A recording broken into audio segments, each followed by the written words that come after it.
I'd always known her as the quiet neighbor with paint on her hands and sunlight in her smile. Even on the dullest mornings, her porch smelled faintly of turpentine and fresh flowers, like creativity itself had taken up residence there. Munch paintine. To most people, her house looked ordinary, just a simple home tucked between two larger properties, but step inside and it was like walking into another world. Every wall told a story. One room wrapped you in a mural of a moonlit forest. Another glowed with golden castles and painted skies. She had poured decades of her soul into those walls, and now they were her undoing. She'd been there since the late 80s, back when the original landlord was still alive, a kind man who appreciated her art. He told her as long as she kept the magic inside, the house would always be hers to live in. But life has a cruel way of erasing promises when paper isn't there to protect them. The landlord passed, and his children took over. It didn't take long for one of them to bring his daughter to see the place. She fell in love, not with my neighbor, not with the history, but with the art, the atmosphere, the charm that only decades of passion could create. And in that moment, the fate of the woman who created it was sealed. My neighbor had no formal lease, no shield. They claimed the murals were a problem, a modification that broke some vague rule, and within weeks she had an eviction notice in her hands. I will never forget the way her voice cracked when she told me. She wasn't just losing a roof over her head, she was losing the walls that held her life's work. But she's tougher than she looks. At the very last moment, she found a house in another state. Not just any house, a place with an open, floor art studio on the first floor, like fate was giving her back what was stolen. Before she left, she wanted to do one last thing. She planned to keep the murals intact for the next owner, even though it hurt to leave them behind. That's when my friend, who's something of a perfectionist painter, stepped in. He told her he'd restore the place before she left. Of course, his idea of restoring meant the opposite of preserving. We moved all her furniture into storage. She stayed at my friend's guest house, painting him a mural in return for his hospitality. Meanwhile, he set to work on her old home. In 1 week, the soul of that house was gone. The murals were sanded down until they were nothing more than ghostly smears of color. He sprayed white primer over every surface with his new industrial paint sprayer, a machine so powerful you could erase a decade of artistry in under an hour. Then came the colors he called modern neutrals, which is code for lifeless, cold grays, flat whites, gloss that reflected nothing but empty. Even the warm wooden trim was drowned in that same suffocating shade. It was dead inside, like a shell where something beautiful had once lived. The front yard was next. He called in a landscaper friend, who tore out every bit of greenery in exchange for a few decorative rocks and a patch of gravel. Gone was the cottage-like facade that made the house look alive. Now it looked like a generic, uninspired rental in some half-forgotten suburb. And then, we waited. Weeks passed. One day, I asked a neighbor if anyone had moved in. He shrugged. Said he'd seen a few U-Hauls pull up once, but nothing was unloaded. The trucks left. No lights came on. No voices. No laughter. Just silence. I can only imagine the landlord's daughter walking in for the first time, expecting a fairy tale and finding a graveyard instead. The walls no longer told stories. They whispered nothing. The magic she tried to steal was gone. Not stolen. Not transferred. Just erased. And somewhere far away, my neighbor was painting in her new studio, sunlight pouring across fresh canvases, knowing that the home she'd lost no longer. And that was the real revenge. The first time I ever stepped into her house, I swear I forgot to breathe. The outside gave nothing away. White siding, a sloped roof, a small porch with potted herbs and wind chimes that tinkled whenever the breeze wandered by. You'd think it was just another modest home in a neighborhood where nothing much happened. But inside, it was something else entirely. I remember standing in the entryway, my shoes still damp from the rain, when my eyes were pulled toward the living room wall. It was a mural, not a wallpaper print, not a framed picture, but an entire wall turned into a painted forest, where soft shafts of light streamed through trees and a tiny stone cottage hid just beyond the bend of a path. It didn't feel like art hanging on a wall. It felt like a window into somewhere you'd give anything to visit. Every room was like that.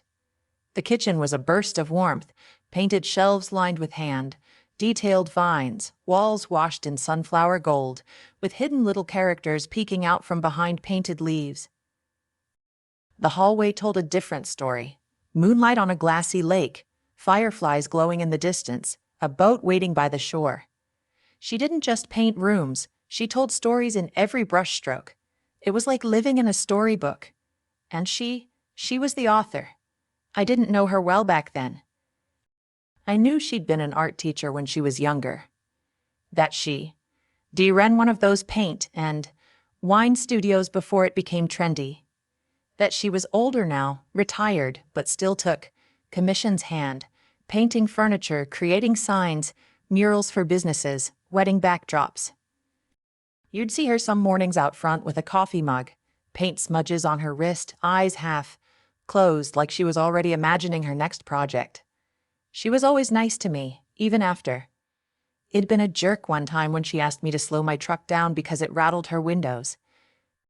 I snapped at her back then, but she didn't hold it against me.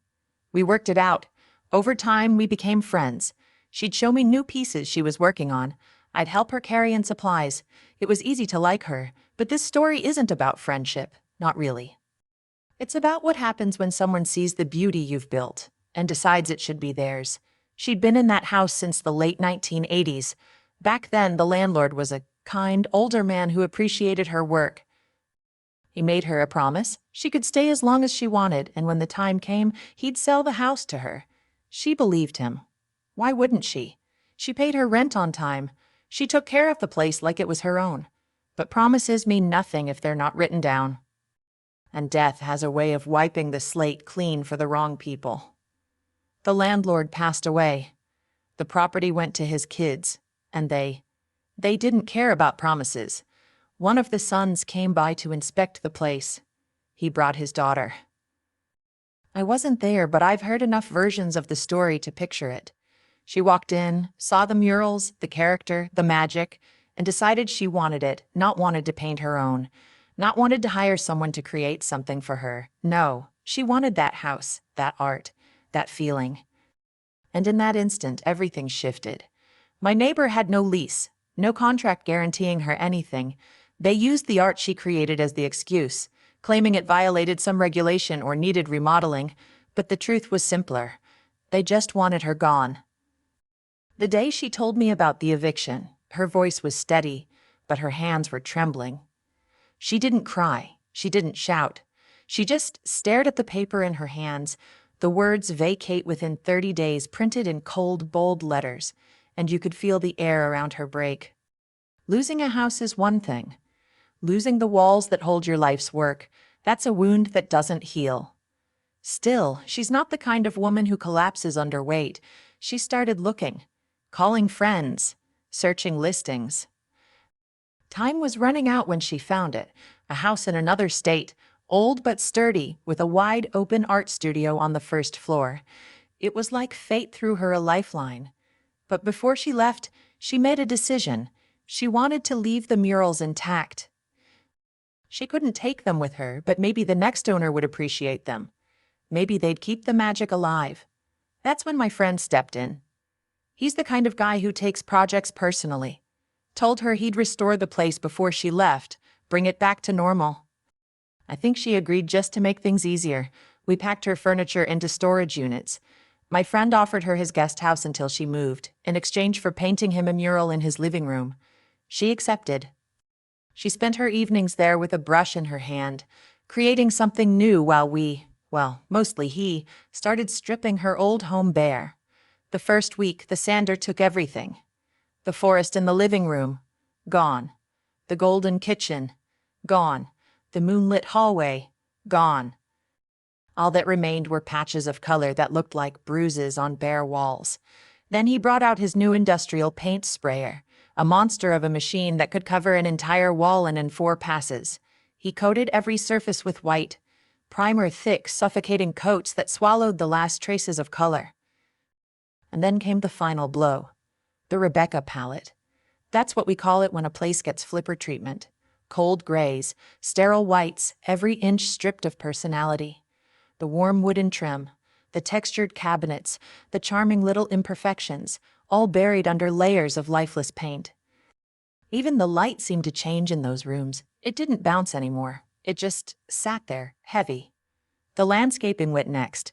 The front had once looked like something out of a story. Wooden beams, climbing ivy, flower beds framing the porch. My friend's landscaper buddy tore it all out. Every last bush, every patch of green.